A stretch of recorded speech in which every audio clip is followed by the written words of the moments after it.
Go in with the next step, which is the glue, otherwise known as step 1, bond. See the little angled part right at the end? That is the only bit that touches my lashes, and I take that right at the root of my natural eyelashes. This is glue, not mascara, so please do not take it all the way to the end of your lashes. You are literally just wiggling in, prodding it into the root of the lashes. Also, don't take this right into my inner corner. I usually finish my lashes at about here, so I only glue up to there. Once those are all nicely coated and you've left them to go tacky for about 60 seconds, then reach for our lashes. This is the Style Mocha. As you can see, I have used these before because hot girl lashes have more than one use in a pack. I like to pick the lash up with my fingers first, just coming from behind the lash, pinching my finger and my thumb together like that, and taking it in my left hand, tweezing my right hand because that's my dominant hand. Just pick the lash up right at the very end of the lash. Hopefully you can see there where I've picked it up. It is literally right at the very end. Further away from the lash band that you pick it up, the better, because you can obviously get it right up into your eyelid and you can see more. Taking the mirror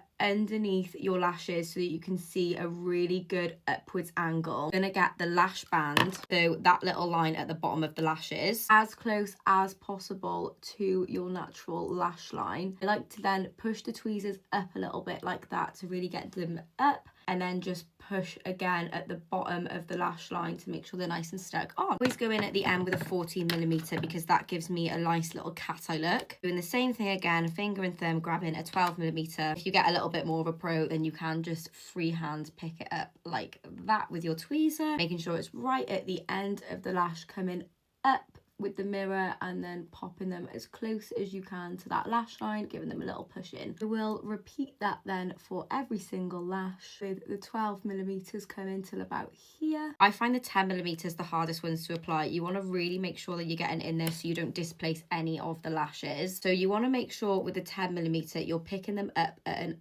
angle like this right at the end. Got them a little bit more of an angle there. The other ones I would have going flat right the way across with the tweezer, but with this one I've just got the tweezer picking it from the corner so that the lash is on an angle. So when I want to come up and under my lash in the inner corner, it really gets up there. I'm just pushing it up like that. Now that the hard part's over, we go in with the seal end, otherwise known as step 2. With the sponge, I tend to just take this vertically and just pop it anywhere where we put the glue, so we're focusing it on the root of those natural eyelashes. If you don't absolutely coat your eyelashes in this, then they will end up just sticking to things and coming off, and it just won't work. Re-dip and reapply this like twice. After you've gone over twice, then you're going to do the same on the top of the eyelashes, going downwards, keeping it close to your lash line. Doesn't really matter if you get this on your eyelid. I tend to get it on my eyelid all the time. You can just wipe it away. I tend to do a little bit more heavy application on the top of the eyelashes because this is what's going to stop your eyelashes from sticking to your eyelid. If you sleep on your face like me, then that definitely will happen to you if you don't put enough sealant on. Once that's done, then you're going to re-pick up your applicator, re-dip the seal and coat the applicator with the sealant, because we're going to clamp all of those lashes together to our natural eyelashes to make them nice and seamless. This is also what stops the applicator from sticking to the lashes. So I do the first one that way, then I take the applicator the other way, coming in from the inner corner to do the top of them, and then clamping the midsection, making sure they're nice and together. Then lastly, just clamping that one on the inner corner, make sure that that one's nice and seamless. I'm repeating all of those same steps on the other eye. They are all complete with no visible lash band, just the way we like it. Also, straight after you've done one eye, get your thumb and really get in there in between the applicator, because this will like bob